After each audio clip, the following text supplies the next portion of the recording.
This like meeting is being recorded. it was way before 5 years ago. But very cool these are. yeah, Oh, yeah. she's amazing. Amazing.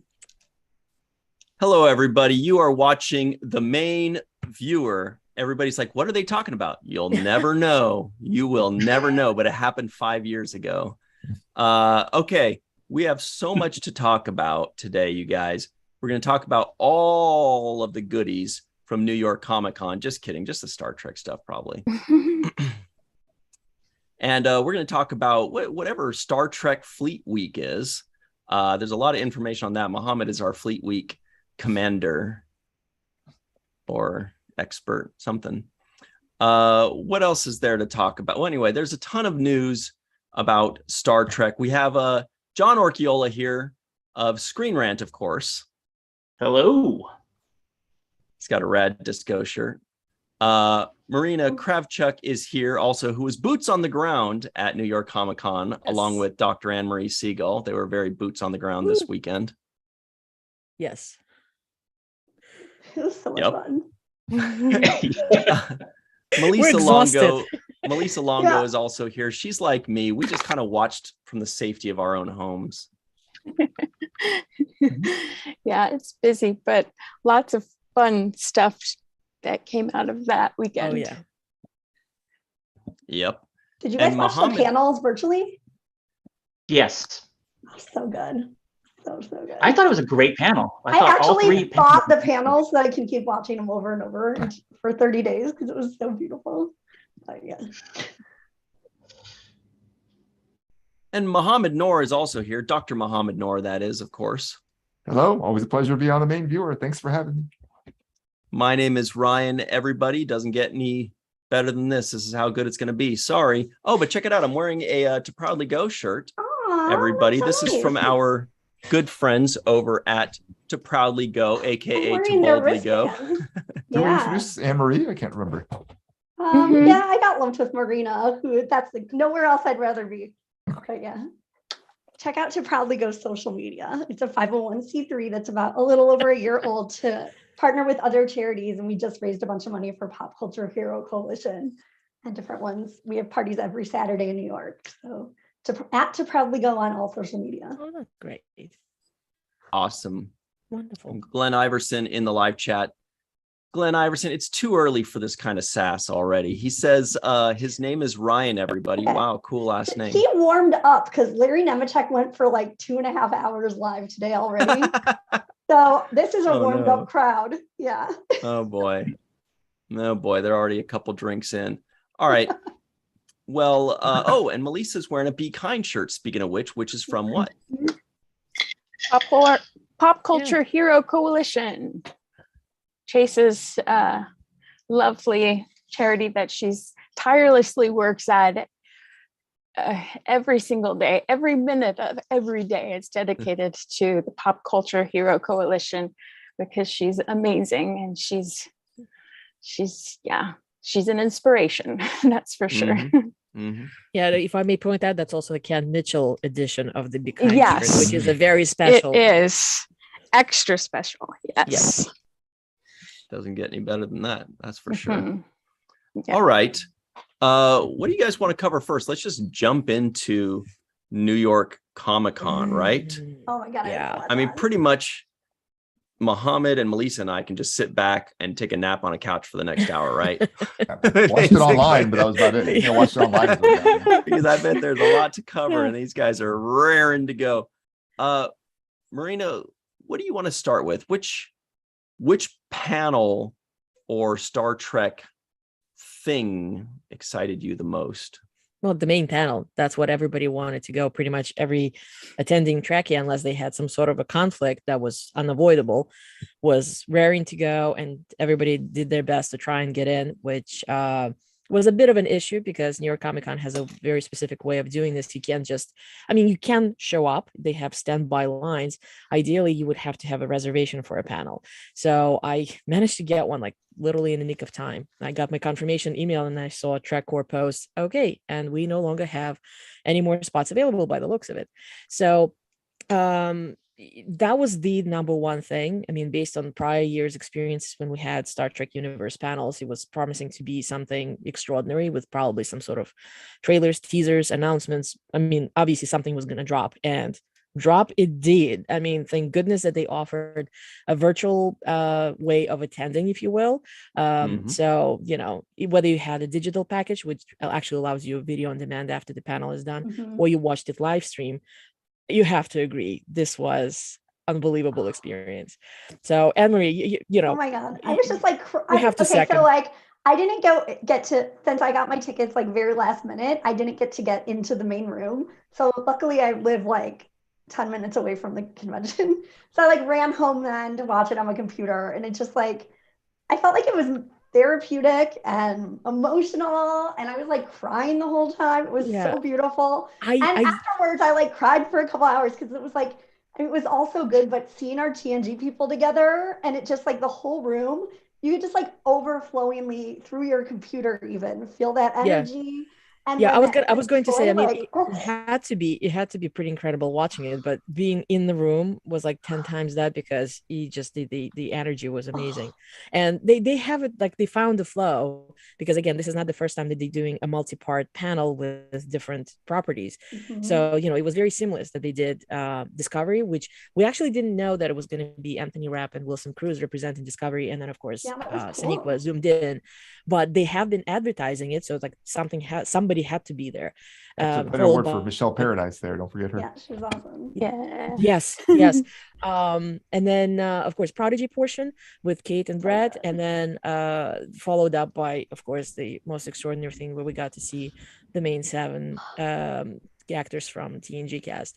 So it was, I mean, you saw that moment together. that moment when one of the attendees was asking a question and she was just completely losing it, and Marina jumped off the stage. Oh my God. She ran up to give her a hug. That was the like best. Everybody was just kind of going, oh my God, somebody's cutting space onions, because that's got to be it. I know. Space onions, Neelix.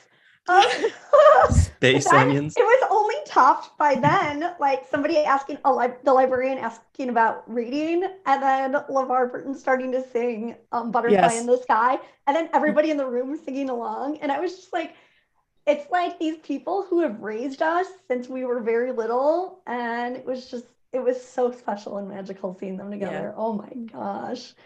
And then the footage after they got released by, I think, like Entertainment Weekly, where Patrick Stewart's holding his microphone upside down, and then you hear Michael Dorn say, "Our fearless leader," kind of in like Worf voice. I was like, I watched that like a million times. I was just, because I was like, the one thing we didn't get enough of was like, I would have liked to hear a little like glimpse of Worf voice. So I got on the panel. It was just, that was a magical. Yeah, it was definitely the biggest highlight in terms of track, probably. And we got other things.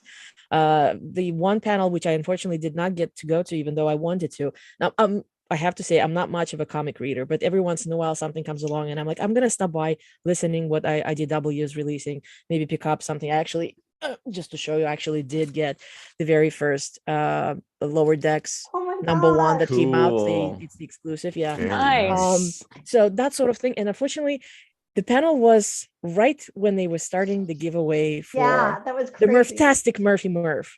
And of course, that was basically Anne-Marie. That was fun. That was John so much fun. Yes, John Van Sitters was there, and he was like literally holding heaps of this, packages with Murphs. So that kind of unfortunately took front and center, before the panel, and I did not go to get, I didn't get to go to see IDW panel, unfortunately. And then of course, let's see, what else did we have? I know Chase did. Yes. He hosted Ryan. Oh my God. Okay, so like Joe Gatto. It's his last name. Ryan Britt on Friday night. Thank you so much. Yeah, so Friday night in Brooklyn, there was a book signing. Yeah, and it's unfortunately I couldn't attend because I was at a birthday party, but I was hoping to get to actually go there until I remembered that I had a birthday party. Yeah. So that was a wonderful event. So it's always fun to kind of spoiled for riches. Yeah, it's important if you're planning to go to New York Comic Con, you got to be on social media, because a lot of events that are kind of like satellite events to New York Comic Con, it's not going to be announced by ReadPub, because it's going to be, you know, somebody's doing a presentation, somebody's doing a book event, somebody's doing signings, and they will say that I'm going to be at or near New York Comic Con. Come on, stop on by. A lot of times it's free.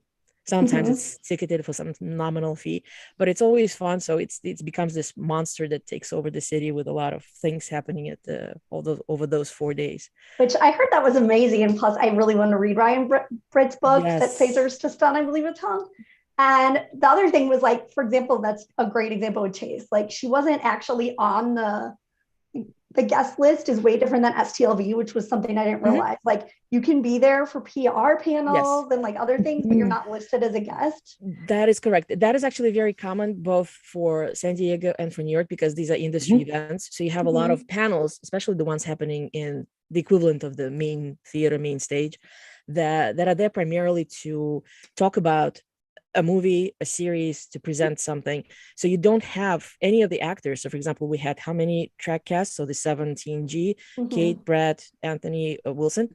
They were technically not guests of the convention. They weren't on the list. The only guests of the convention were Anson Mount and Melissa Navia, who were actually doing the usual photo ops, autographs, you know, interaction with fans. So it's an interesting dichotomy you don't really see at smaller conventions such as STLE. That was a Can I just ask a quick question? Because somebody asked about this in the chat too. I think it was DJ Kitty Cat regarding Strange New Worlds. You mentioned Melissa Navia and Anson Mount was there too.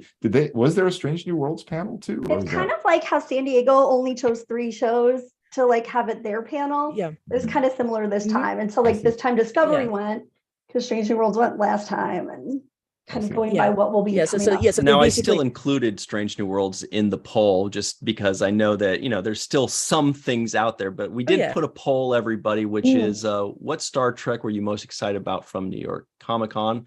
I always want to call it New York City Comic Con because it takes place in New York City, but then that would be 3 C's, so I must be wrong there. The options are Picard, Prodigy, Discovery, and Strange New Worlds. Did not include Lower Decks because we're kind of in the middle of Lower Decks, so I can't imagine there wasn't much news from them. There were a couple other like really crazy things in addition to like Friday night with Chase. There was also like, so our friend Lawrence Niels from Geek Life Rules, he had a panel that was talking about like their cosplay cabarets throughout the course before the pandemic, during the pandemic, and how it's like evolved virtually, which was great and full of Star Trek fans because they just are so wonderful in the community. And every year also on New York Comic Con Eve, they throw a big cosplay cabaret in Midtown. That's super fun. And then there was also, I guess the other things weren't Star Trek, but a lot of overlap with Star Trek fans going to, there were 3 panels that I was like running between. I was like, I guess there's no way I'm getting to Brooklyn, unfortunately. But luckily I had seen Chase at the Pop Culture Hero Coalition panel Thursday morning, which was just amazing. She's such a great moderator and lovely. And they do such good work, and they're actually waiting to hear from if they're adopted by like the YMCA nationally to incorporate the curriculum into all of their centers. It's just amazing work. And then I also have to point out, like, it's just there wasn't like a major Star Trek exhibit in the exhibit room. There was that like awesome Prodigy pop-up on Saturday, but like I went to the one Doctor Who panel at the whole convention, which was for the Doctor Who villains book that just came out. And it was like kind of tucked away in this crappy room, no tech. And someone like during one of their questions was like, first of all, I'd like to recognize that this is an insult to Doctor Who fans. It's just like, at least we're getting treated with more respect as Star Trek fans, but like they do have a lot going on in their fandom coming up. So I was like, yeah, that isn't fair to them. But I mean, I was just like feeling so guilty that we're like spoiled for riches. Yeah. Well, let's talk about these shows individually for a bit here. Because John's here, and John went to this online press junket. Now, I also went to this thing. This was for Prodigy, right? But now I was part of a group, a round table asking questions from Brett Gray and Kate Mulgrew and Ella Purnell. But John here got actual one-on-one time with them for a few minutes. Can you please tell us about that good stuff? Yeah, no, it was actually really awesome. All three actors, Kate, Brett, and Ella, were in great moods, which made the interviews fun. So it was 4 minutes with each. I had Kate alone, and then I had Ella and Brett as a pair. But yeah, it was really fun. The interviews will be posted very, very soon on Screen Rant, on our YouTube and our website. But I'll give you a little bit about it. So I talked to Kate about her feelings on whether or not Chakotay and Janeway should be a couple. And actually, I just wrote that up, and it's on Screen Rant now. A little excerpt from our interview with her opinions on whether or not Janeway and Chakotay should be romantic, or were ever romantic. Well, So to get me really started, fun. the answer is yes. Okay, sorry. And and Ella and Brett were awesome. They were super fun to talk to. I had technical difficulties where I got booted out of our chat room for some reason, and I had to log back on my phone. But while I was trying to figure out why my video, are you J7? Were you? No. You're a Janeway 7 person, or sorry, a 7 Chakotay person. J7 would be very interesting. Yeah, that would be interesting. There is a subset of J7, but yeah, I meant 7 C7. There was a band back in the 90s called L7, if y'all recall that. Yeah, band. Lower than 7. Okay. The Forge? John knows. Anyway, go on, John. What were you saying? Sorry. Oh no, yeah. So they couldn't see or hear me, but I could see and hear them while I was trying to figure out why my image and my audio weren't working. So Ella and Brett started singing John from Screen Rant. They sang a John from Screen Rant song, and then I got kicked out of the. How does the song go? You can't just give them a little snippet. They performed the entire song for you. You owe it to us to give us the whole song back. But don't they send you a copy of the interview later? I don't have the part where they were actually singing. But when I logged in later, I talked. No, it sucks. But when I logged back in, the first thing I said was, "Hey, I want to hear that John from Screen Rant song," and they were just like, "Oh, I'm so we were hoping you heard that." So we had a little chat about that. So that's going to be on Screen Rant as well. We're going to have a little social clip of that. And then I talked to them about their ideas for a crossover, because they have crossover envy with Lower Decks and Strange New Worlds. So they gave me their ideas for who to cross over with, and whether or not they should be live action or whether or not they should be animated. And it was all really cool. It was super fun chat with them. Wonderful. That's awesome. I'm looking forward to reading this because I'm actually curious to see what they came up with. I mean, I can totally see Brett kind of going for like the prosthetic and everything to do with live action. Brett's 100% gung ho. Yeah. I want to see the live action Rock talk. It's gonna be like the guy from Oh, yeah. Fantastic Four. Oh my god! Yes, like the thing. Can you imagine little Riley in that giant Totally. suit? Like, Oh my gosh, so cute. Yeah, I had the benefit when actually sitting in with a group of reporters and journalists. I actually had the benefit of listening to other people's questions. And there was one in particular, I'm not going to spoil it in case that person wants to, post their own thing. But, you listen to other people saying their things and whatever. But then one person asked a question. I was like, damn, that's a good one. I wish I had thought of that. That's a fun one. like I love fun questions. Like, what did it mean for you to that? But we hear that every day. I like the fun questions. Like, if you were a crab, what kind of crab would you be? Or whatever. Muhammad already knows the answer to that. See how he knew? I knew that he knew right away. Yeah. Anyway. You guys have been hanging out a lot. You could just tell, like his eyes light up and there's like a little sparkle. But John, Ryan knows it was very early morning for both of us. I think you had an earlier call than I did. I'm so proud of you guys. Yeah, they were up at like 5:30 a.m. for this. Wow. Yeah. But we are to proudly go out of bed at 6 a.m. It was kind of fun too, because like I was in the Murph line and I was like, ooh, I bet they're on the phone call right now. And I was like, look at us attacking NYCC bi-coastally. It was so fun. Yeah, and also really I was cool. like, that must be amazing, but I wouldn't trade this Murph line with Marina for anything because it was so funny. It cracks Just, like, me up every Murph time. everywhere. Yeah, Murph was literally everywhere. I mean, Our the number of, you've pictures? seen the pictures Oh my online. God. Like people were like taking like pictures from boxes literally. of Murphs. Like at one point they did a Murph glamour shoot like where there were two Murphs on the carpet that said Prodigy, and people were on the ground like lying on their stomachs to get like pictures with good cameras so that Murph would look big with the backdrop. It was so funny. And then also like John Van Sitters was taking Murph around and like to like introduce Murph to New York, took a picture with Murph in front of Times Square. And then at Phantom of the Opera, which was also hilarious. Like, it was just such a good time. Like there was a really good Star Trek magic in the air, especially that day. Love that. Murph-tastic. Very Murph. Like, So I know Murphmania. everybody cool. is. Oh, I'm Oh, sorry. What I did you was just say? gonna Something, say there's some Melissa? cool tags on Murph, which like seem to indicate that they could be selling them at some point. They have Nickelodeon tags on them. Fingers crossed. I try to kind of gauge from John like what's going like Jordy Bears. I mean, Yeah. it sounded like it was supposed to be an exclusive during the Chicago convention, but then of course it just started going like hotcakes, and then midway through the convention they said, and by the way, here's the link in case people Mhm. not attending would like to get one. And you can actually still get it from the hall. It's out there. Just Google the hall Jordy Bear and there you have it.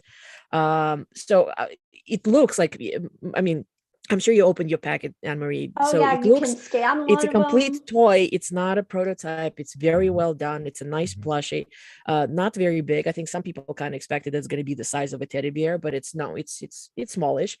Like And a it has big all the baby labels. It baby. has the Nickelodeon label and it has the product label with all the information about the character. So it looks like it's literally, there it is. So based on all the online chatter and the comments and questions I got from fellow fans and Oh my friends, gosh. everybody's just clamoring. Everybody's Suddenly ready to go. everybody wants to be our friends, trying to get Yeah. on Oh, very much so. Oh yeah, there I was mean, definitely a I'm marketplace like, of Murphs I'm on like, you Twitter. can go to eBay, and right now, last I checked, the prices were up to like $65. Oh and my there's goodness. still 10 days to I actually go. I feel horrible when people do this because I know. very obviously somebody stood in line, got the thing specifically with the idea, and I'm going to sell it for a couple of $100s on eBay, which is really bad. But no, it's realistically speaking, like just the personal feedback that I got when I was posting about Murph, I could have literally gone up and like, you have this bag over there. It looks like you have about a 50 in that bag. I can literally take it and find home for all of these 50 I know. all over the world because everybody wants a Murph. And it's I funny know. because I'm gonna say about 30% are actually asking, oh, this is for my niece, this is for my grandson, this is for my twins, whatever. Everybody else is like, I just want a Murph, regardless of the age and gender, whatever. It was so much fun. Oh, and then the crazy thing is there was a guy who then was joined by his friend.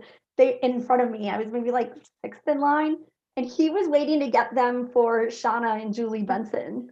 Like two Prodigy writers. I was like, okay, it's a little ridiculous they're not getting their Murphs just sent straight to them, but it was really sweet. Maybe they're getting the life-size Murphs instead of the little ones. Did you see the cast photos that they did with Murphs? Oh my god, I they're think all like kissing them and Kate cute. and Brett were holding them, the two of them were kissing. It was adorable. So cute. It was really, that was such a fun day. Oh my gosh. I got so quiet all of a sudden. What happened? Did my sound go out? I don't. Everybody's you sad can, about not having a as Murph. you can imagine, Emma, you can be revamping talking all about these Murph and things for. I know. I'm like, I need to stop it because we'll talk. I'll go on and on and on. And I don't believe that for a second. Yeah. So, no, but, just to kind of bring up like other Trek things that were part of the convention, of course. Plenty of cosplay, a lot of people across the series. So it wasn't like, like say 10 years ago, more often than not, you have TNG and TOS uniforms appearing more frequently at a given convention. Right now, everything, like chances are you're going to walk in, it could be a lower decks uniform. It could be, it's not Bajoran, I haven't seen any, which was shocking. Yeah, that's right. Yeah. And of course, vendors. That's always fun. I mean, and this is partly, as they say, this is thanks to Discovery, because 2017 on, New York Comic Con has become very friendly with Trek. So a lot of collectibles, a lot of vendors, a lot of licensees attending. I mean, we already talked about IDW. They've been part of it for ages, obviously. Aside from Trek, they do other comics. But there were plenty of, Volante was there, Hero Within was there with all their wonderful jackets. A whole bunch of people with... have you, Anne-Marie, have you stopped by Zen Monkey by any chance? Are they the ones with the Is- coins? Well, they look like coins, but they're pins actually. Oh, okay. Let me actually show I you. actually saw your post, and then I'll also shout out Women at Warps, who was there all weekend, like being amazing. And I was like passing her constantly all weekend. But she, for Women at Warp on their blog, put out a really amazing review of everything that happened at Comic-Con, Yes. including Yeah, lots of so- pictures and talking to vendors about what Yeah. to expect that they're coming up with. And as always, the question of when are we Oh, going to yeah, start that's getting right. some more female representation in our merch, I guess. Yes, but definitely check out. She did a wonderful sort of roundup of a little bit of all the announcements, a little bit about the panels and everything. So you go to Women at Warp, their blog has this great report from her. But speaking of Zen Monkey, so they are obviously a licensed seller. So they had 3 types of pins represented, and check them out because this is beautiful. We have some wonderful people getting into Trek products that. So there was the and these were actually announced some time ago. So they do kind of look like medals, but these are pins. And there was the set of 4 featuring our favorite Lower Decks foursome. There was a single one, and I don't know, maybe it was done as a sort of like a centerpiece because there was only one of these. There was a metallic Spock. Yeah, this is better. On. Yeah, and then they had a whole series. There were 9 TNG and 5 original series. These are enamel, and you can see there's actually like a glimmering Wow. border around it. And Y5 TOS, the designer was actually there at the booth, and I got to talk to him. He said he plans to do all series. So he would like to do the Strange New Worlds next. The remaining TOS is still in, stuck in sort of like this approval process that they have with the powers that be. So, but they will finish TOS. And then onwards. Voyager, Enterprise, Deep Space Nine, everything. But these are great, and I love the fact that, and I hope they kind of stick with it, that it's this character delta, sort of like a generic throughout. So I'm kind of hoping that they will continue on for all of them. So you have this very nice, collection with all the various characters.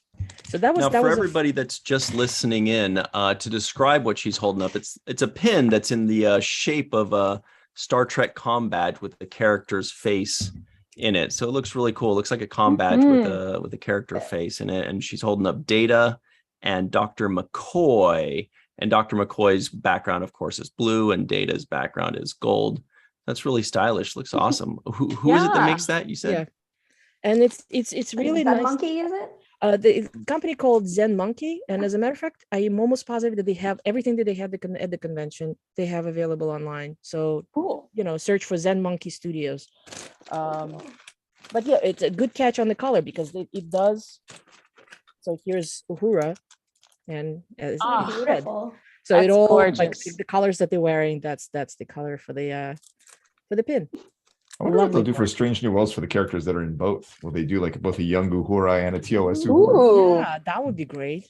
So anyway, bottom line is it's exciting to go to the conventions for both for contact and for product, and of course just to hang out with friends. We had actually a get together on Sunday in one of the local pubs, just celebrate Star Trek, and part of it was also to celebrate cosplay. So it was not only just Trek represented; it was just generally geekdom. So everybody's clamoring about the poll here. So we're going to have to just answer the question. When the question was, what Star Trek were you most excited about from New York Comic Con? 53% of you said Picard. Well, I guess that shouldn't be too surprising with the level of that announcement or the level of that panel. Yeah, really is pretty much, they're basically saying it's like TNG episode 8. And my favorite, oh my God, I love Moriarty so freaking much. He's like that first Elementary Dear Data is one of my original favorite episodes. And, I love how they layered the trailer where you have, we have Amanda Plummer just chewing the scenery. I didn't realize is Christopher Plummer's daughter. Yeah. Cool. That's such a great connection. And it's so great. And it's like, of course, it looks very, like we're probably getting another classic, Trek villain and everything. And then boom, I just need Moriarty, Lore to sing and then to us boom, Lore. Yeah. And it's just like everybody in the room was literally going, oh, I can't believe. I know. I was losing my mind. I still am. Well, that trailer is pretty mind blowing. It's pretty awesome. I was like, oh, Moriarty, are you kidding me? And Lore, Yes. what? You probably Yeah, had the same all thing as my me, Melissa, favorites. since we were watching it at home. We heard the discussion of it before we could actually see the trailer. Yeah. Oh, they were Is it- dropping. It was actually, I was really impressed since I watched it digitally, like as it was happening. I was really impressed that they would release the trailers basically on social media. So if you were watching at home and Yeah. you couldn't watch Yeah, the it was trailers, you could very well click timed. on. Mhm. Like that was really great. Although Yeah. it was a little confusing with Prodigy because they released like 2 different trailers. And then I thought I was losing my mind. I was like, wait a minute. I swear this is a different trailer than what I just watched. Yeah, and there was also a slight because like it's not only just the official accounts who were dropping information. We had our Trek media, Yeah. so all the usual Trek movie, Trek core, Trek news. Everybody was obviously releasing simultaneously, so it was all hidden. Yes, which I What could have got. at I the would same have time. very much preferred But them releasing. yeah, like, the only thing a that was slightly trailer. mistimed, somebody, and I forget who did it, posted the information about Ronnie Cox before there was actually a Yeah. discussion about So Ronnie it Cox would at a be panel. very nice if they would, because I have alerts set for all these media things because I want to keep following them. But already, one of the reporters had in the Murph line spoiled everything by just like out in public saying every news item of the day in line for Murph. So I'd already heard all the spoilers. Was it except John one. Orchiola? Probably. He's too professional to ever do that. But so he kind of like ruined the surprises, which I was upset about. But whatever, it's still great we're getting them all, except for Lore. But then they came out and freaking tweeted about Lore before Lore showed up on the trailer, so that one got ruined too. So it'd just be nice if like you could wait a minute with the news so that everybody can enjoy instead of like I'm not going to be like they were first, they were second. Like I'm just going to be impressed by your news reporting, but don't like spoil it for people. Yeah, there's an interesting problem that's arising in the information age, which is what constitutes a spoiler nowadays. I myself, find myself like in these conundrums where I'm not even sure, where it's like, if you wait 1 minute, it's everywhere anyway. Right. But if you do it, then don't do it before then you Paramount did the does it. spoiler. Right. Yeah. But That's I'm my just rule saying, of thumb. right. I'm Or- just saying, give in a general- warning. Like you Well, yeah, usually I'm just give a saying- warning. for example, in general, Right. generally speaking, right, if I'm going to be uploading a video, right, and let's say the video has a thumbnail of a character that somebody doesn't know is in it. Okay, so now I shouldn't do that, because even if I tweet it out without the thumbnail, without the image, then they don't get the spoiler, but the people that are just scrolling through on YouTube get the spoiler. Then, so it's kind of like this strange. And then also the other question is, what constitutes a spoiler, right? Because sometimes I'll see, I don't know if you guys have noticed, Star Trek fans like to grumble about Are we things intense? sometimes, but they do. And in these Star Trek groups, I see people yelling at each other saying, "Hey, no spoilers." And I'm like, Is what that you're a complaining spoiler? about Right. isn't even Right. really a spoiler. Like, Right. I can't I think of a once saw specific someone- example, Right. but I once saw someone complain about spoiling a Voyager episode for them, and I'm like, and everybody went, "This was 23 years ago. I know. Can we really Spoilers, consider I that a know. spoiler?" or something that's- new. I Right. think, for example, something would be like, "Oh, you spoiled it by saying they went to Deep Space Nine," but it's like, but that's a trailer that's It's been in out the trail. Yeah.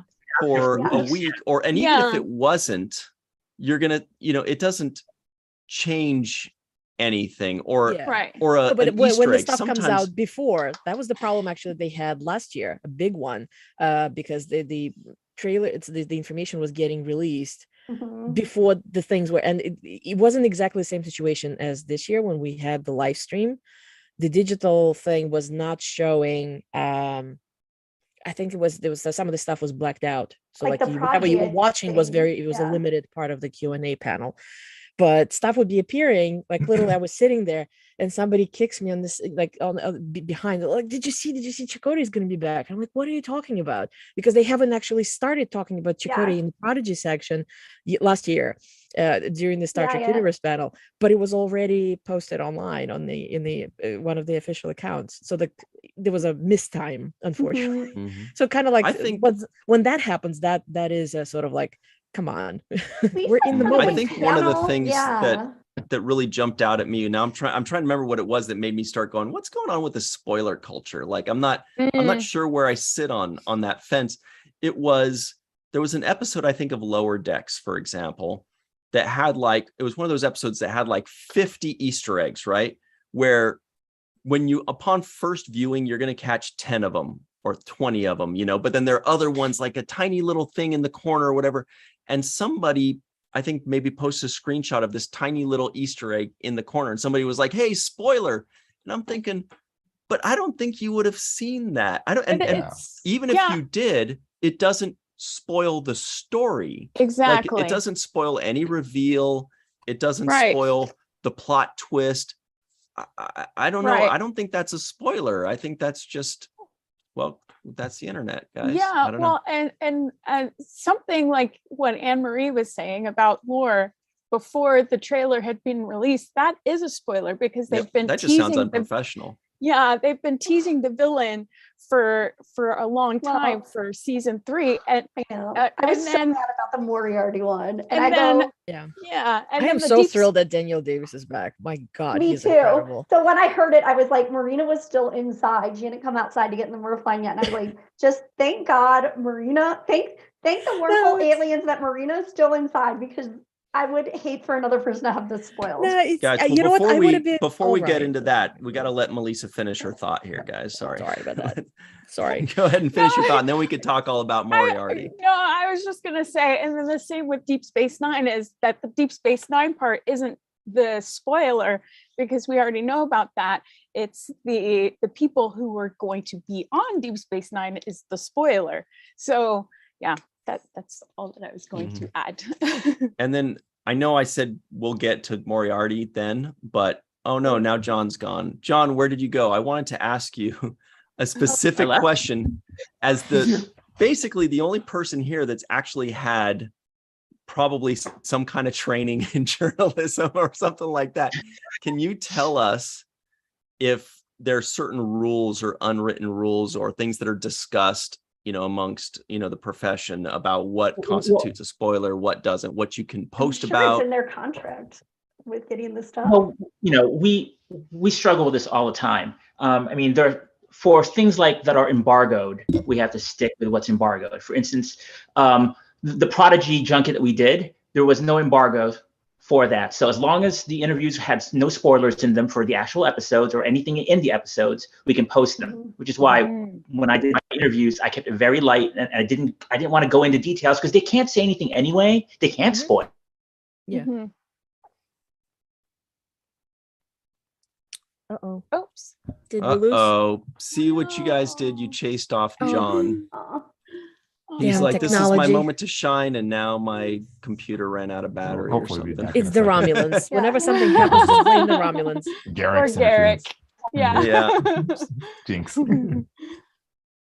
Speaking of spoilers, there was one person on Twitter that was extreme who would spoil things from an episode, like a plot point, and then tag like a whole bunch of people from the Trek community. So it would show up on their notifications even without them opening Twitter. Like, okay, I actually had to block the person. So I was like, this is over the top.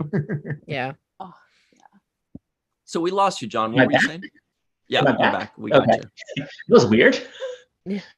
So I just lost my train of thought. But yeah, but in terms of like for Screen Rant, right? I mean, if the episode has already aired, it's not a spoiler anymore. We cannot control when somebody watches something. But once it's out there in the world, we will generally consider it not a spoiler except for specific details. Like, for instance, in House of the Dragon this week, a major character died. So even though the episode was already out there, we protected who died in our coverage, just to give that level of respect to the readers and the audience. But it's a very nebulous about when the statute of limitations is up. So you just use your best judgment. Yeah. And it's especially hard, I suppose, with international audience because a lot of the stuff does not drop at the same time as United States. So like even if you're trying to do like 48, very true. Yeah, like you're trying to do 48 hours. Meanwhile, like UK is literally getting it in like 48 hours, and then it's becoming like you're still spoiling it for somebody. Which I totally understand, but I will point out, like, we don't get UK or even Canada TV shows until like 6 months later. So, I mean, I totally have sympathy for their next day Star Trek. But also, I mean, it goes both ways, even though I don't think it should. It's just the world we live in. So, like, one day isn't too bad. You can do about it. Yeah. I know it's frustrating that the UK releases their stuff so late. I know. But another poll. We get like all our Christmas specials in July. I know. You guys want to start going into some of the specific news items from the various panels? Can I start with one? Because there's one I'm really interested in. Yes. Which is, who is Captain Vadic? Who is the villain in Star Trek Picard season 3? And is it a Romulan ship? Is the other question. Yeah, I spent all of Saturday night working up theories, like thinking about this. I just got really obsessed with the idea of who this character is, because she has to be a big deal, and she has to be tied in Next Generation. Because there still has to be some sort of Tasha Yar reference, because basically we've pretty much been told that's Was that ship the same ship as Nero's? Because at least in one view of it looks like it, right? It looks like it, but it wasn't. It was a very similar design. That's why you can like at first it looks like a bird of prey with the prongs. But it's called the Shrike, which is Romulan. It's a bird of prey. Got it. What was the Nero's ship called? The Narada. Yeah. The Narada, Mm-hmm. Well, we shall see. Well, yeah. I don't know. I'm like dying to know if there's some sort of okay. So here's kind of what I worked up, and I tweeted a bunch of this stuff out on Saturday. But here's kind of what I worked up. One option, if she is Romulan, and it ties back to the fact that Denise Crosby is going to reprise Tasha Yar, right?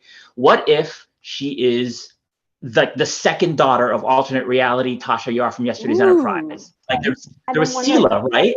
Sela was about 23 the last time we saw her in Unification, and we never saw her again. But what if there was a second daughter? And what if that's the person hunting the Next Generation crew now? That's one idea, and it ties back to the Romulans. It ties back to the Shrike, which is a bird of prey. It kind of plays into that. Well, and then I went down a deep rabbit hole. Did we get close enough to see if her ears are slightly pointy and that, or can we not tell? They're always freaking hiding the ears from us. Tasha Yar's human. Maybe she's human. Maybe her ears aren't pointed. Yeah. Maybe she's surgically altered. There are all kinds of options. Or maybe she is a hybrid. Right. Yeah. Or she could just be like a foster daughter who's really attached. Or I think, Dawn, I saw you mention Ishara Yar. Like some sort of connection that way. Or like with Tasha Yar's sister. Michael Burnham kind of thing. Yeah. And then the other big one I was thinking of so Picard season 3 is about the next. It is about the Next Generation. They've I think Terry Matalas and Alex Kurtzman talked about how they're passing the torch to the Next Generation in Picard season 3, and that's why Geordi's daughters are there. So it's like, okay, what if Captain Vadic is Picard's Next Generation? What if it's his kid he doesn't know about? So okay, how can that be? Well, who was the last person Picard got romantic with besides what's her name?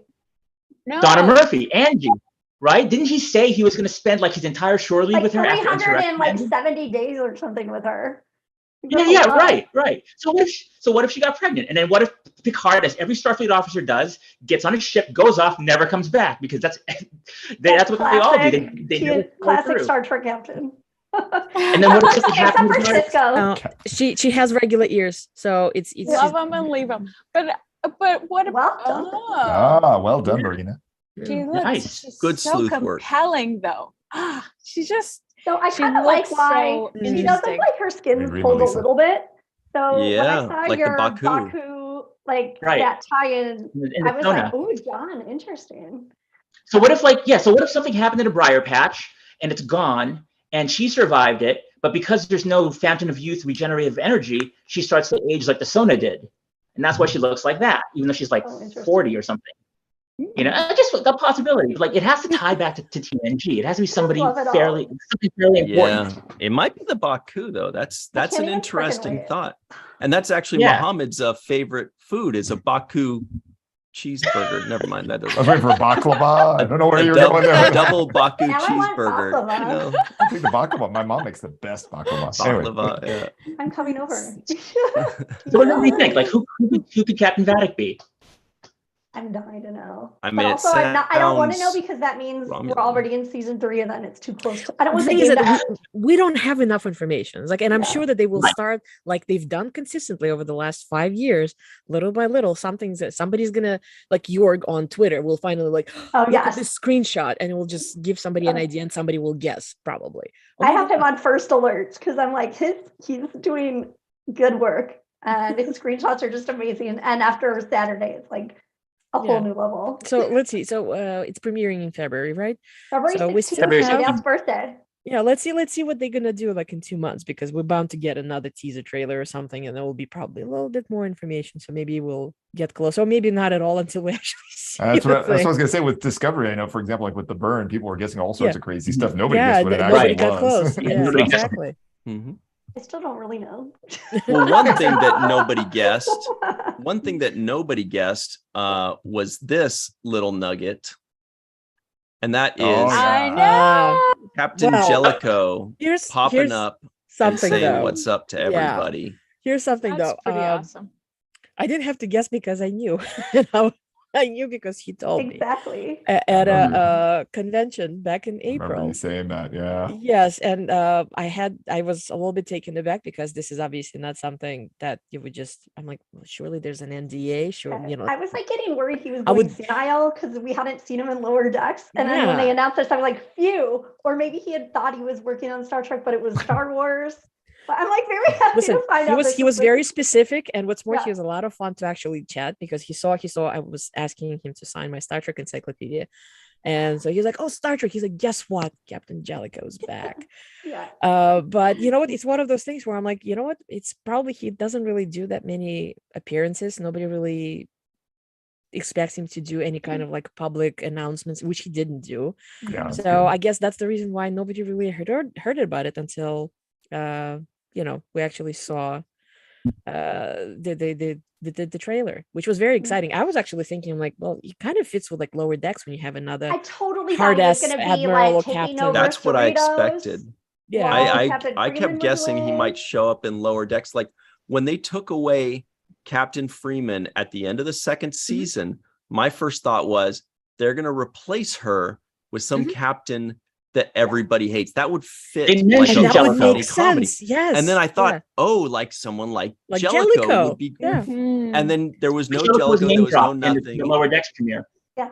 Mm. There was a news scroll at the very beginning of the Yeah. episode when they were watching, and Yeah. Jellico's name was pointed out because he banned like performers from performing on the starship. Yes. That's right.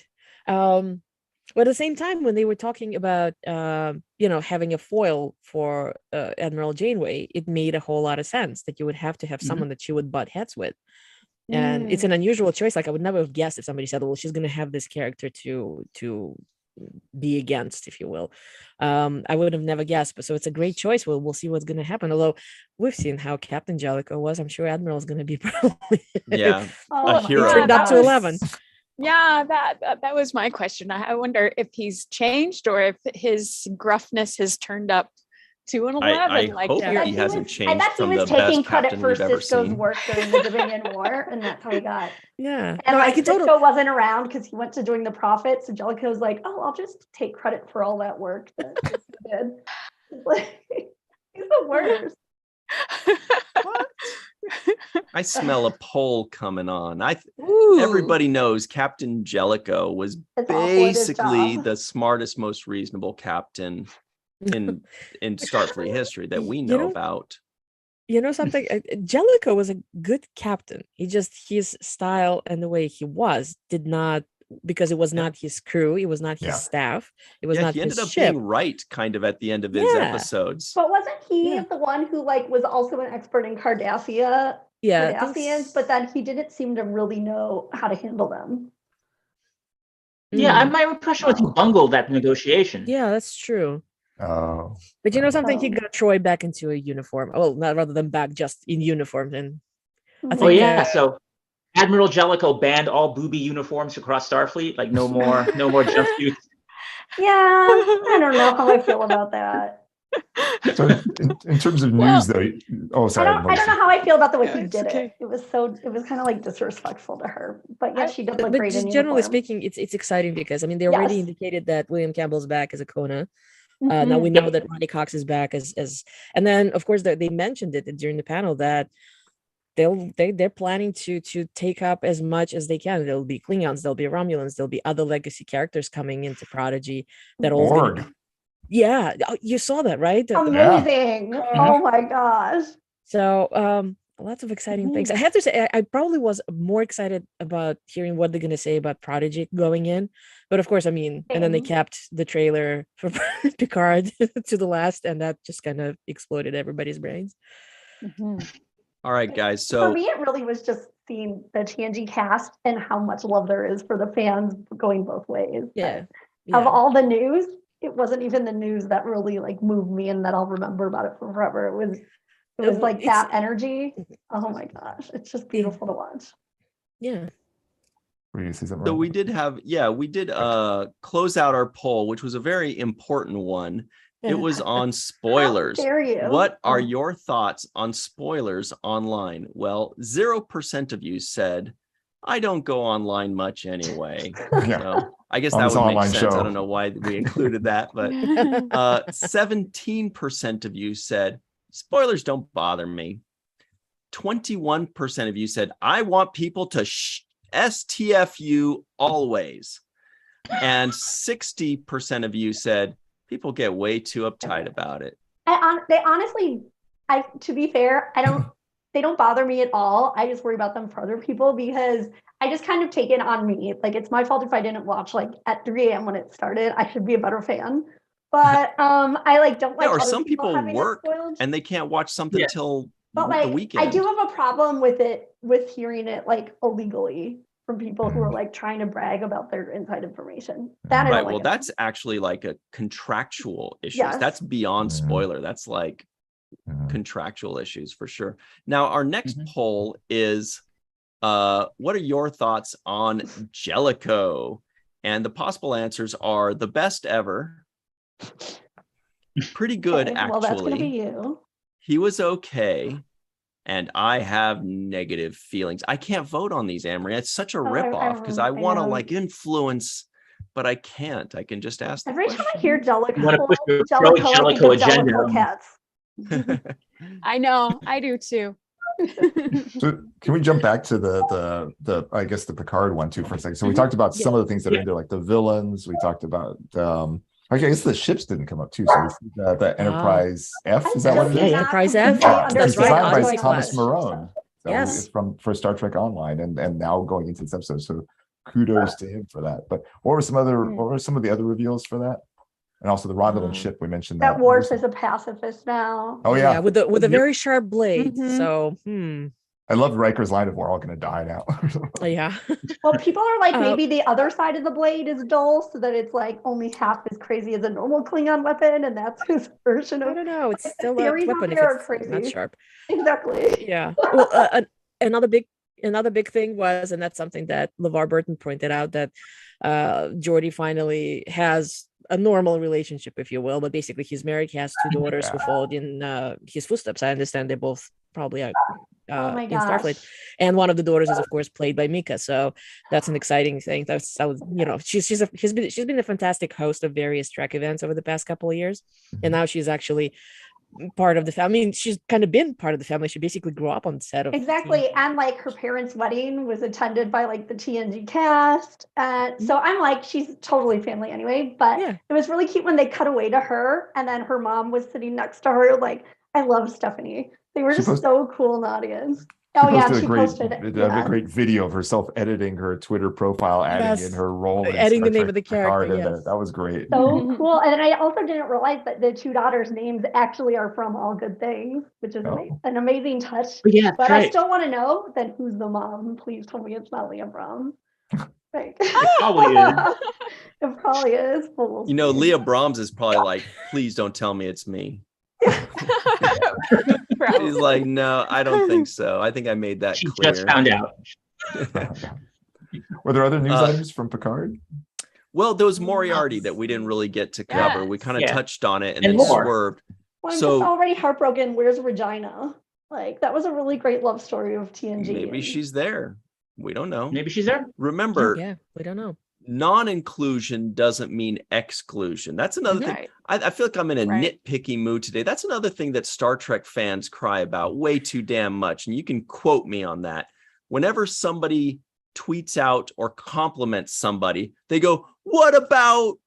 Okay. Right. Okay, It's I like don't want you- to be that person. I just Somebody can't. says, I really love Beverly Crusher. And somebody goes, what about Bashir, dick? Okay. I'm just saying I Beverly agree with Crusher's you. cool. I'm just First of all, that was really- Pulaski. So Yeah. But no, you're probably right that Regina is Well, probably I'm just not. worried that that's the impetus to make him like come out for revenge because they were so happy Ooh. together. Good theory. Yeah, but something that came up in the news though, like as far as Moriarty is concerned, he's only in one episode, so it's not like he's an part of ongoing arc through the episodes, through the series or something. He's just there for one episode. 2 and then 1 in series 6 because remember TNG got in that legal battle. No, with- I'm talking about Picard season 3. He's only in okay. one episode, so Yeah, that's Yeah. not. So it's not like he's a villain yeah, that's part yeah. of like an overall season 3 story, if you will. It's Yeah. still unknown So- about so- lore, and I Have liked a what, Legion what of Doom. him in it. yeah, well, I liked Yeah. what Brent Spiner said, that it's like it's a very complicated way how lore is back. So I'm kind of curious. Like, is it another golem? Is it another that somehow got lore's stuff downloaded in there? Can he please sing a little Why is he riddle old? about something? Yeah, exactly. But the thing is that because he could have the aging thing like Juliana.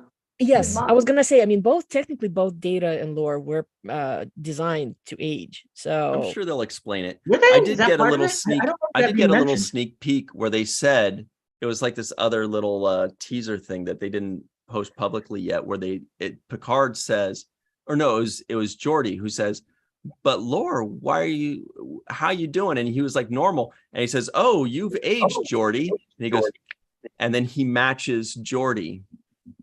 Oh, that's cute. Mm, So sounds that's just- familiar. Yeah. They're like, it worked with Q. Just have him snap do his that fingers. again. Yeah. Or have it like, Actually, it did or work have it very well with like Q, I Diamond. thought. You're just like, I just wanted to age, so I did. And there I we did, are. and all good things with this skunk stripe. Right. But it's Oh, gonna be that was really cool. fun. I love that look. I can't wait Yeah. to see like who like resurrected Lore. Like that's Yeah. always a good question. It's gonna Was be so Lore, fun. was Lore on the Enterprise? I've been wondering this too. Was Lore on the Enterprise D when it crashed? Like, where was he? And where was Moriarty's just- program? Was it on the Enterprise D? Well, that one I've always wondered. And what Yeah. did he go the way of I hope they answer that. Livingston? But yeah, I think wasn't Lore just like sent into space? Was he? I thought he was disassembled. so No, so it was he got on- sent to oh, space and Dalton somebody Lore. found Oh. him. You know. Yeah, that's my guess. So I just Oh am my dying to gosh. know who found him. Yeah. They should have sent him to a star. Yeah. But that is a good question about the Moriarty cube. Very Yeah, interesting. yeah. So So, it's exciting. We had all the items for Well, Picard. well, I think so. I think I think Rob- we covered all the major ones. Well, Rob Mayer in the chat said, "Is Moriarty brought back to defeat Lore as he was created to defeat Ooh. Dated?" Oh, that's brilliant. Great Mm. question. Mm-hmm. Cool. I am not less perfect than Lore. I love what- Because that's a good question. Because Daniel Davis is his name. Because he Yeah. said in that Trek movie article Yeah. that his comeback ties back to the first appearance of Riker meeting Data in Yeah. Conrad Yeah, Farmer, that's right. Yeah. Pinocchio. Mhm. That's interesting. Oh my Interesting, gosh, interesting. Puck Very was the cool. weasel. We have more questions than answers. Oh my god, I'm so about to. I need to rewatch all of TNG before this. Yeah. Oh my So god. should we jump back to Prodigy, because we hit Prodigy a little bit. I'm just trying to make sure we cover everything before we run. Yeah. Yeah. With Prodigy, some of the things that have already come up is like the appearance of various different types, so like Borg and other stuff like that. Okona, we talked about. Jellico, we talked about. What are other things that came up from either the panel or the preview? I don't remember any of it. Oh, Janeway's hunting the protostar. Yeah, Oh, she has yeah, a but, hood. but that has been brought up She before. has a hood It was- now. That's really cute. Yeah. Well, it looked like that looked like it was like a winter clothes because it looked Yeah. like they were in a very wintry environment. Yes, it looks. I was like, ooh, anytime I get new Janeway looks, I'm happy. Yeah. There's some hint No, it's about just- doll too, wasn't there? Yeah. Yes, Yeah, about his there's identity. a bit of Yeah. information about what Dahl Yeah. is and who he is and his species and everything. We're gonna get some Yeah. answers. Spoiler: I have already Well, seen the listen, first oh, okay. episode, so I actually know what happens, and it's actually it's awesome. That's all I'll say. It is Oh, I can't really, wait. really I awesome. can't wait. No, Very it's just cool. it was So the panel. The panel itself was more like a fun discussion. It was like a little bit less of revelations, more like just general. Mhm. And it was just fun to see them interact because it's very obvious that even though it's not Yeah. live production, they still have very nice interaction going on, like Kate Oh. and So the Brad. panel That was was- just Speaking of which, fun. Alex Kurtzman said that Kate Mulgrew can have as many Janeways as she wants, Yes, including that was so funny. the live action Janeway. Oh yeah, that's right. That was an answer to a question. So let's just remind people who the panel was. There was Ben Hibben, who's the director and one of the Director, producers. The two brothers Hageman were there. Mhm. Kate Jamila Mulgrew, Jamila Jamil. That's right, with the sunglasses. Presenting Yes. Star Wars She made a lot prodigy. of news. Yes. Yeah. she was so excited about this whole thing, and she did a very lovely thing. I mean, again, you saw that in the panel when she said, herself being a fan, I love a that. longtime fan, Of being Star a part Wars, of this yeah. is a Yeah, she's no a huge specifically Star Star Trek. Wars She's a fan. TNG She fan. said Yeah. Star Trek then, and she did have pictures of herself and all the cast of TNG at the party afterwards. It was clearly a mistake by somebody who runs her social media, but it said Oh my Star God, Wars you think prodigy. so? There's no way she legit is a fan of TNG. So Mhm. I think whoever runs her Instagram puts I Star say Wars Star Wars prodigy by sometimes by mistake. accident. Could just be a slip. Maybe. I But do then it all the Aaron time. Wolfe said spoilers. Yeah, that was brilliant. The actor who I plays did want to go Doll- back a little Oh, bit sorry. to Please. Dahl though, because Dahl does say he's trying to find out. I think he said what he is, and they said who he came from, basically. So I'm Yeah. trying to figure out, does that mean somebody created him like in some kind of genetic lab, like a Vorta or Jem'Hadar, like who he came from, or what's his name that created Data and Lore? Yeah. What can I Dr. remember his Soong. name? It's Dr. Yes, Soong, so- yeah. Right. Oh, I'm so I can't say sorry, I actually know. Anne-Marie. I just said I call Star Trek Star Wars. Okay. I don't I don't know everything. So basically it could be something like that, or it could just be that this person knows his parents or met somebody just like him. But that was the tiny little snippet. And it made me think, I wonder if they're going to have just like 6 seasons of Prodigy, and each season is going to reveal, like some kind of story or some kind of something where the person came from, right? Yeah. Some kind of origin story, for example, or something like that. And then that's why the theme song, the opening theme, shows them visiting, or like a representation of each one of the characters, right? It shows Oh yeah. Janeway, it shows Rock Talk's kind of planet, it seems. It shows all their planets. And so I'm wondering if that means we're going to visit each one of their planets in separate seasons, and they each get an origin story per season. I doubt it, but I think it would be pretty awesome if they This did reminds that. me of like a really fun thing from one of the trailers, that like green race. It shows them like saying goodbye or hello, and they do this. Yeah. And then Jorg was on Twitter Oh, and he cool, I put do like that. he was like go like switch between that and this like Yeah, 10 times. I and do see that if all the you can time. do It is hard to switch. Yeah. Yeah, it's a workout. Yeah. I love his attention to detail. So funny. Mhm. Hmm. Oh man, what would we do without Star Trek Twitter? Are there other reveals for Prodigy before we move on to Discovery? Because we haven't really touched Discovery at all. Yeah, we haven't touched Discovery. Yeah. At all. Discovery's got some big stuff coming up. Yeah. Yeah. Well, John, you're wearing the disco shirt. Why don't you fill us in on what how Discovery made the news this week? Well, I mean, the trailer that dropped is indicates a bit of a change in tone for Discovery season 5. Apparently, there's not going to be a giant universal threat that has to be stopped. Instead, they're going to. I know. They're going to chase the greatest prize in the galaxy. So it looks like it's going to be like almost like a cannonball run or something. But they're going to look for some sort of some sort of special item, which may destroy the universe. May end up destroying the universe. But what I think is cool is they're introducing some new characters, a new Starfleet captain, and then 2 couriers that Burnham and Book knew in the past, which I'm very excited about because I really want to know more about Michael Burnham's lost year when she waited for 1 year for Discovery to show up and she became a courier with Book and they traveled the galaxy together. Like I know there's a book called Wonderlands about it, but I also want to see more of it on the actual show. So that's one of the things I'm really looking forward to. Yeah. And also Saru and Tarina. Love them. Oh yes. What about them? Oh my gosh, Anne-Marie? I just can't wait to see their relationship blossom. They're so cute together. Well, what if it doesn't? What if Well, that little snippet that we saw of them was of Tarina saying, "Saru, I'm sorry, but you're just too tall. It's not going to work out. I hate blueberries. I can't. I just." No. I met a Birdman. Saru says, "Well, I hate you," and then Tarina says, "Good, I hated you already." That would just be then... a lover's spat. Maybe she's dating a Baul. A bowel movement, yeah. Oh. There's no way. Oh man. But I have to say also the kind of like undercurrent in the room and all the love for Anthony Rapp and Wilson Cruz was really beautiful to see because I don't know if you guys are following the news, but Anthony Rapp testified against Kevin Spacey the day before in New York. So it was just really beautiful to see him like embraced so like completely by the fans. And I like so many things made this a really special hour and a half of Star Trek Universe panel, but that was one of them. Yeah.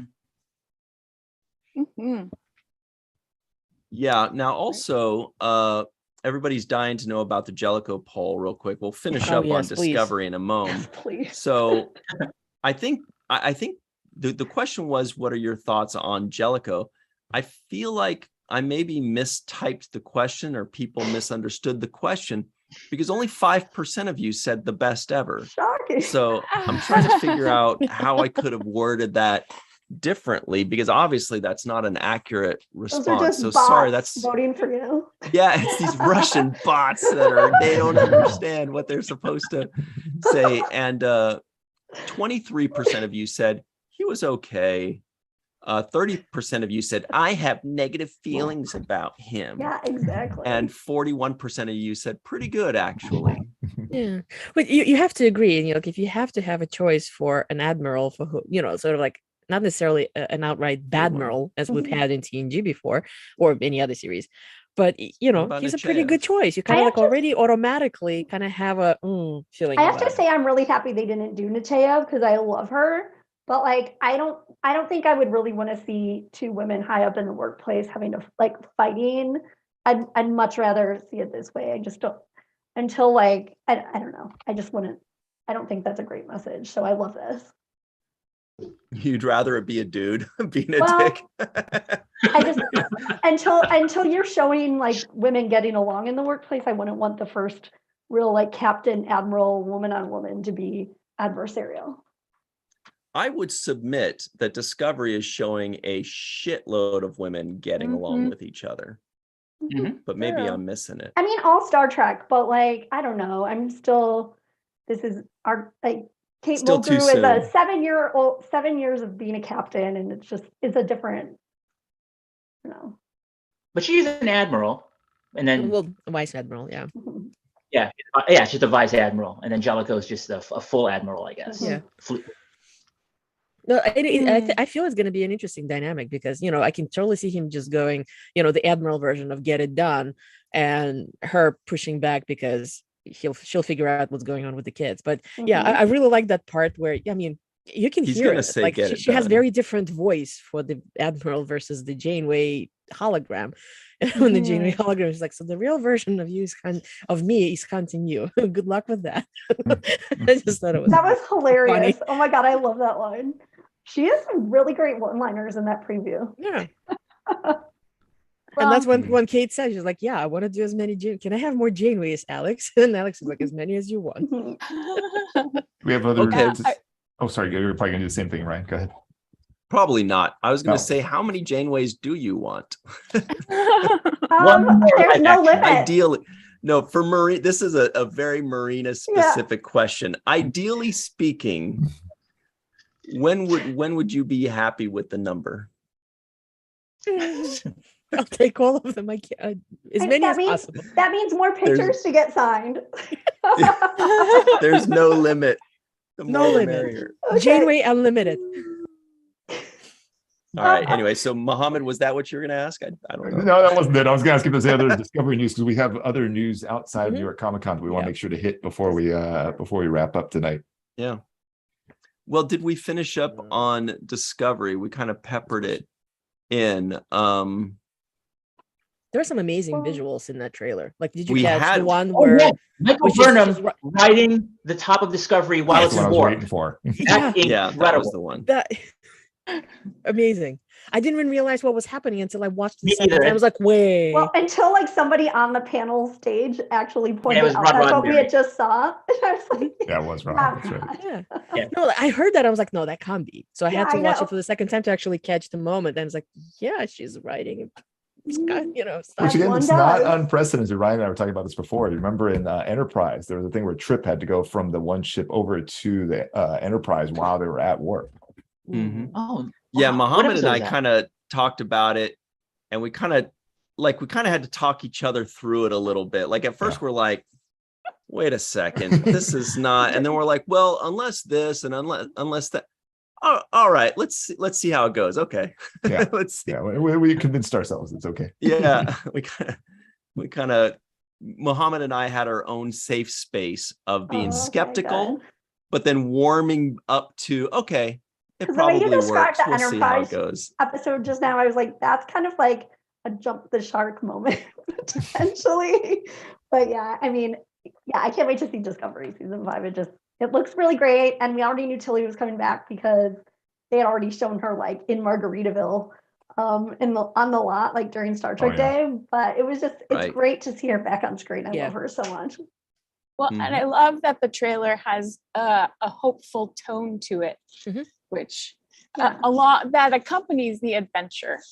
Yeah, and they said we'll get to know everybody, and I was like, or we'll get to revisit everybody, or something along those lines. And I was like, yes, good. I want to be spending like a lot of character time Linus. with Discovery. Linus. Gotta love Linus. Mhm. Mine is. But Mohammed, were you trying to pull something out that was not Discovery related, or were you just kind of open form? Were you getting to something? Well, I that was we gonna missed? say we want to talk about Star Trek Fleet Week still too. Oh, Oh yeah, yes. was that like on Sex We and the absolutely City? must. Let's please do, because I have a confession to make. I don't know what Star Trek Fleet Week means. Can you Wait, I don't please either. Can I have educate a quick, us? Can I have a Me quick neither. question before, like, at Anne the beginning Marie, of we're this? all out of time for quick So questions. this is a question about this because this is how basic I am.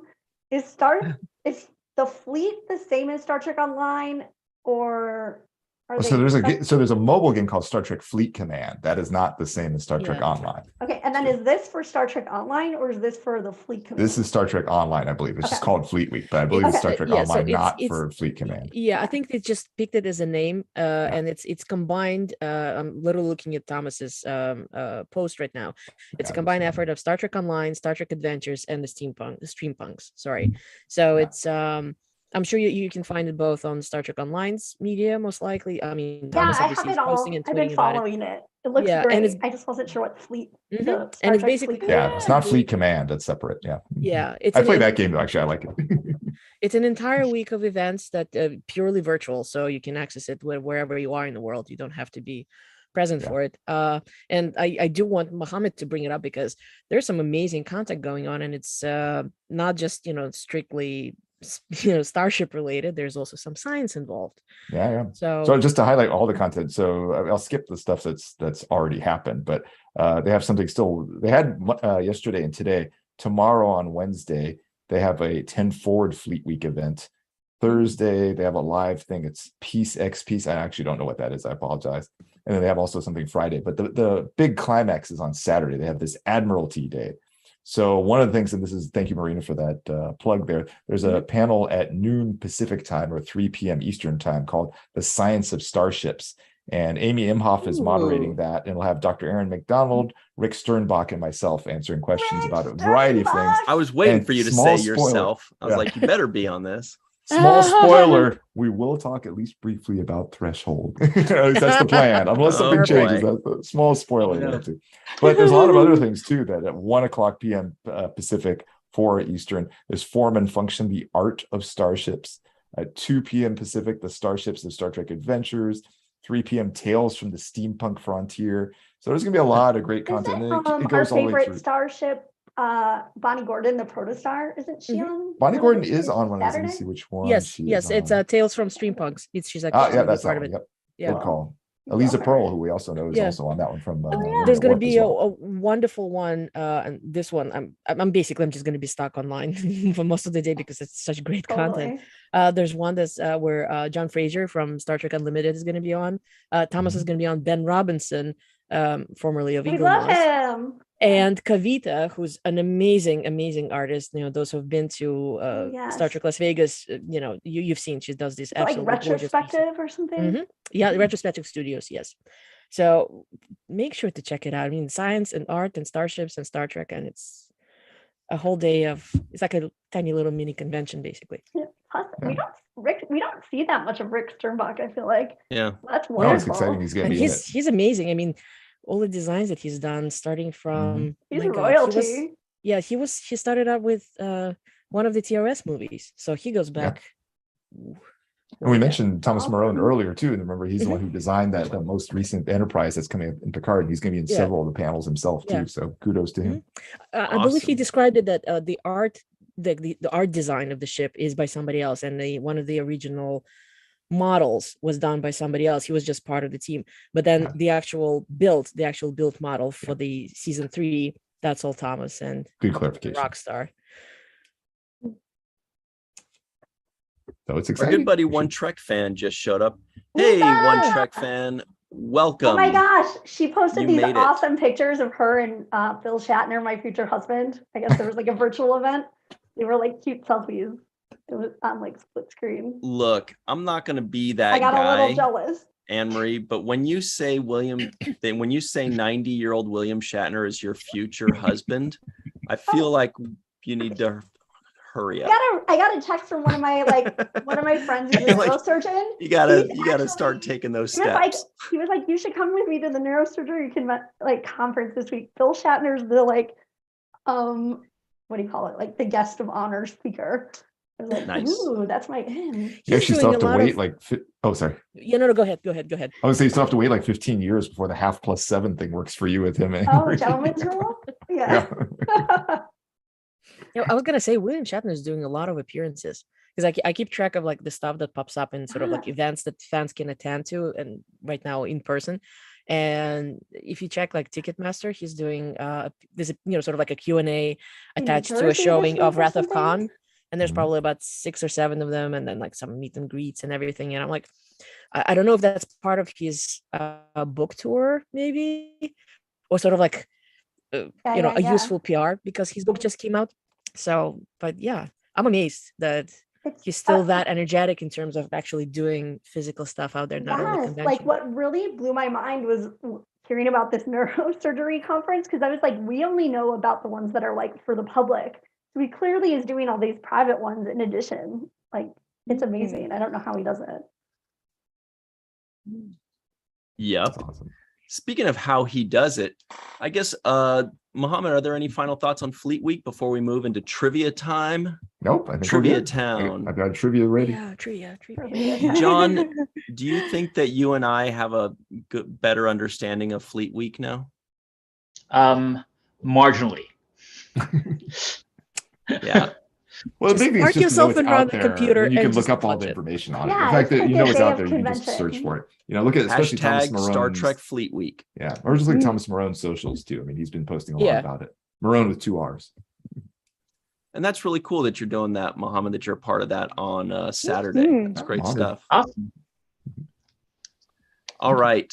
So everybody at home, if you are ready for trivia, go, hell yeah, I am. Just kidding. We can't hear you, but we'll imagine you did, I guess. Muhammad, can you give us a good trivia question Sure, today? I do Deep have Space one Nine ready. related, I This believe. is exactly Deep Space Nine related. This one's not too hard. I think a decent number of people will get it, but it's good compared to those crazy TNG ones from the box. So, what was the first Galaxy class starship to be destroyed by the Jem'Hadar? What was the first Oh. Galaxy class starship to be I- destroyed by the Jem'Hadar? If you I know, you almost can go ahead and blurted- type it now. I almost I'll blurted go- it out, and then I realized that would make Yeah. If you know, you can go ahead and type in the chat, and I'll go ahead and read off. It is still multiple choice, but I want to give people a chance. If they want to jump the multiple choice, they can. So there's 4 choices: A, the Yamato; B, the Venture; C, the Odyssey; or or D, the Challenger. cool I'll card. read those choices again: A, the Yamato; B, the Venture; C, the Odyssey; or D, the Challenger. Those are in reverse alphabetical order. Mhm. Mhm. All right, so everybody, while you are typing away feverishly on your answers, let us tell you what's going on this week. So yesterday on Monday, Seventh Rule released our review of Deep Space Nine Season 7, Episode 18. Was that the one? Yep. Oh, no. So sorry. That was Sunday. Till Death Do Us Part. That was Sunday. Monday, though, this is what I meant to say. Monday, the Seventh Rule released our review of Deep Space Nine Season 7, Episode 14, entitled Chimera or Chimera. Okay, I'm just gonna say this episode was freaking fantastic. Oh my gosh. With J.G. Hertzler. J.G. Hertzler joins us for Chimera. Talking about when he played a changeling Laws, which was amazing to hear about. But in addition to how good this episode was, the free-for-all was just spectacular. Like, I've never seen a free-for-all at the end of the episode that was just like people around the world. It was like the most fun. diverse, amazing, global like get together to deep dive a Star Trek Deep Space Nine episode of all time. It was Pretty amazing. cool. Oh my gosh, I watched it twice. So good. Nobody tell Anne Marie that that's how all of our free-for-alls are. No, this was particularly global because like people from all over Europe had stayed up late, and also like Tokyo and Poland. Poland. Yeah. And I think Anila had just gotten back from the Middle East. It was just amazing. Yeah, I oh my love it. gosh. Love it. Great stuff. England and Wales. It was just incredible. Then tomorrow, Wednesday at 6 p.m. Pacific, 9 p.m. Eastern time, go over to the Falling Tower YouTube channel and check out the review, because you know it's horror week, horror month. I keep saying that. Maybe I just want it to be a week. I feel like I like horror. It should be a month. Next week's is less horror like. Yeah, and Dr. Muhammad Noor here is, of course, our special guest co-host for that. The special guest was Kelly Park. She's an actress, and we love her. And the show we reviewed is The House of Hill. Wait, Haunting. yeah, Haunting The of Hill Haunting House. of Hill House. Oh, Yes. And we definitely talk about the hill. What's the other one? The Hills Have Eyes. No, wait, the Hill House haunt. What's the other movie? There's like a movie.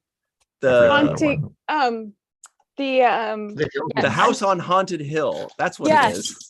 There's it sounds exact. It's all the same exact words. What are you guys It's doing? too many H's. And credit to Melissa Longo, because she was one of the ones who suggested the Haunting of Hill House. She did suggest it. The House on Haunted Hill. Yeah. No, it's The Haunting of Hill House. So Yeah. everybody check that out. Wednesday at 6 p.m. Pacific, 9 p.m. Eastern. You don't even have to get the name right. Just go to the Falling Tower YouTube channel and check it out. We probably got it wrong like 10 times during the recording as well. So stay tuned for that. Then at 6 p.m. Pacific, 9 p.m. Eastern on Thursday, the Seventh Rule will be doing the review of the most recent Lower Decks episode that drops that day. So go check that out. That's Thursday at 9 p.m. Eastern. Check it out. Sequel. Yep, it's big time. Then Friday at 5 p.m. Pacific, 8 p.m. Eastern. We have Star Trek and Chill right here on this channel. We're going to chill. We're going to talk about Star Trek. I know what you're thinking. How can you talk about Star Trek so much? It's easy. There's Have you tons met of us? Star Trek out Have there. you met It's you? fun as hell. It's fun. You can do it all day Well said, long. Anne-Marie. And then lastly, on this coming Sunday, what is that? Like the 15th or 16th? Yeah, I think it's the 16th. We will be releasing the first segment of our review for Deep Space Nine, Season 7, Episode 19, Strange Bedfellows. No spoilers, but we may have a very special guest joining us, everybody. So check that out. That's it for the week ahead. Mohammed, what is the answer? I was guessing, but when you first asked the question, I thought it was the Odyssey, but maybe I'm wrong. You're right. So You are when correct. when You're this correct. came up, it was your episode review with Ken Freeman. It's the season 2 finale, I think. That's Jim exactly what it is. Good job. You even got the episode in there too. But yes, the correct answer I is watched C, the Kim Odyssey. Freeman episode so much. I love her so much. Season 2 finale? I didn't realize it was Yeah. that long ago. Way Yeah, back. and she mentions her least favorite scene ever because they were gonna fix it in post. Oh boy, those words. All right. So everybody go check out the 7th Rules review of that episode. What is that? It's The Jem'Hadar. The Jem'Hadar, yeah, what episode is it? It is 7th Rule, episode number 61. Episode 61. So you can just type in the search box 61, and that should come up. The Jem'Hadar with Kim Friedman. Melissa joined us as well. Good knowledge, Anne-Marie. Now we got to run, everybody. So before we go, Marina Kravchuk, can you tell everybody where they can find you online or what you'd like to promote? Sure. You can find me on Facebook. I'm a part of an admin team for the Star Trek Convention Experiences group, and also a small unofficial Star Trek missions group.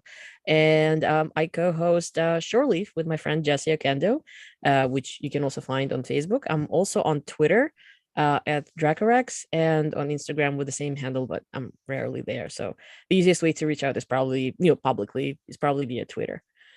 That's it. Great and you podcast also too. keep track of like all the virtual events going on in Star Trek, which is amazing to follow. Yeah, I try to. I mean, it's not comprehensive by any means, but at least it's a little bit of something to kind of keep track of things, and because Very there's a lot of helpful. going on, especially with all the conventions. Yeah. Thank you. Mhm. Thank you. What about you, John O? Yeah.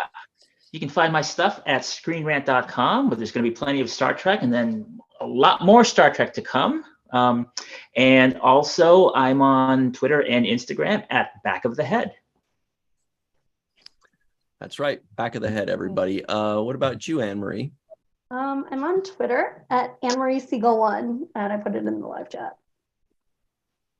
And you're also going to these To Proudly Go parties Oh, sometimes. yeah. So check her I'm out at there. Probably go parties on Saturdays, 6 to 9 at Barracuda Bar every week.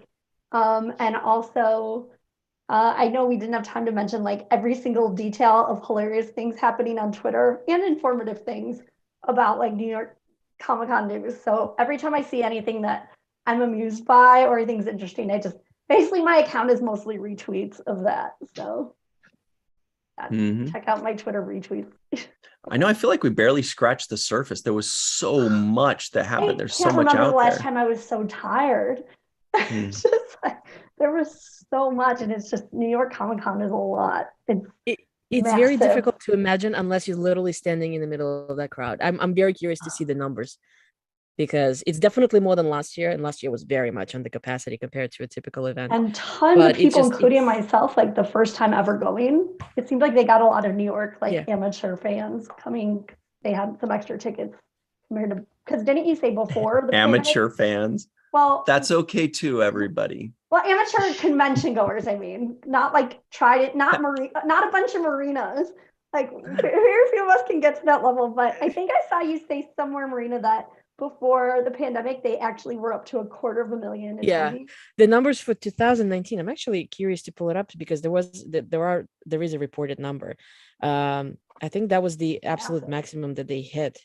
And let's continue talking because I do want to see if I can track down that number. But it was somewhere in the 250,000 over a period of 4 days.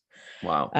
It just it blows your mind. Like it's a lot of people and there's a lot of stuff. I'm very boring in terms of like New York Comic-Con attendance because I don't really cosplay. It's mostly That's I what treat it Muhammad as, was saying about you too. Yeah. Yeah, and he's right. No, because it's a giant product expo if you think about it. Because the Yes. number of anything imaginable, t-shirts It was and shocking.